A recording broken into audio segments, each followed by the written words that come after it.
નમસ્કાર, NBN ન્યૂઝમાં ફરી એકવાર જાણતા અજાણતા એપિસોડમાં આપનું સ્વાગત છે. આજનો આપણો વિષય છે આપણા પૂર્વજો પાસે એવું કેવું વિજ્ઞાન અને ટેકનિક હતી જેને આપણે આજ સુધી સમજી શક્યા નથી. જે સંસ્કૃતિના ખોળામાં આપણે જન્મ લીધો તે એક જીવ સનાતન તો છે જ.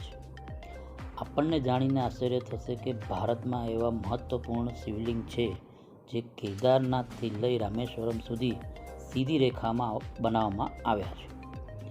એવી તો શું ટેકનિક કે વિજ્ઞાન હતું આપણા પૂર્વજો પાસે જે આ શક્ય બન્યું? તો જુઓ આગળ આપણે ઉત્તરાખંડનું કેદારનાથ, તેલંગાણાનું કાલેશ્વરમ, આંધ્રપ્રદેશનું કાલહસ્તી, તામિલનાડુનું એકંબરેશ્વર, ચિદમ્બર અને રામેશ્વર આ મંદિરોને ભૌગોલિક સીધી રેખામાં બનાવાયા છે.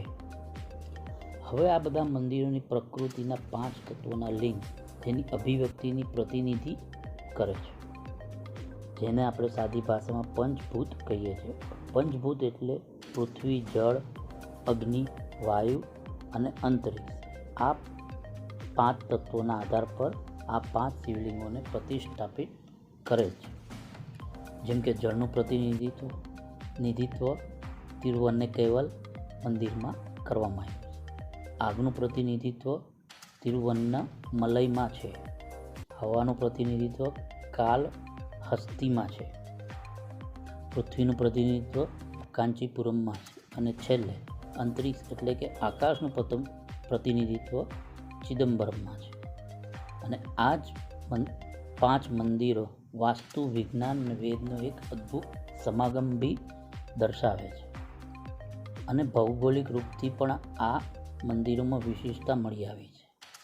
આ 5 મંદિરો યોગ વિજ્ઞાન અનુસાર બનાવેલ છે અને બધાને એકબીજા સાથે નિશ્ચિત ભૌગોલિક સંરેખામાં રાખવામાં આવ્યા છે. આની પાછળ કોઈ વિજ્ઞાન છે જે મનુષ્યના શરીર પર પ્રભાવ પાડે છે. આવી જ આજની આ નવી હકીકત સાથે આપ સમક્ષ રજૂ કરી. ધન્યવાદ. ફરી એકવાર નવા વિષય સાથે મળશું. હર હર મહાદેવ. નમસ્કાર, NBN ન્યૂઝમાં ફરી એકવાર જાણતા અજાણતા એપિસોડમાં આપનું સ્વાગત છે. આજનો આપણો વિષય છે આપણા પૂર્વજો પાસે એવું કેવું વિજ્ઞાન અને ટેકનિક હતી જેને આપણે આજ સુધી સમજી શક્યા નથી. જે સંસ્કૃતિના ખોળામાં આપણે જન્મ લીધો તે એક જીવ સનાતન તો છે જ. આપણને જાણીને આશ્ચર્ય થશે કે ભારતમાં એવા મહત્ત્વપૂર્ણ શિવલિંગ છે જે કેદારનાથથી લઈ રામેશ્વરમ સુધી સીધી રેખામાં બનાવવામાં આવ્યા છે. એવી તો શું ટેકનિક કે વિજ્ઞાન હતું આપણા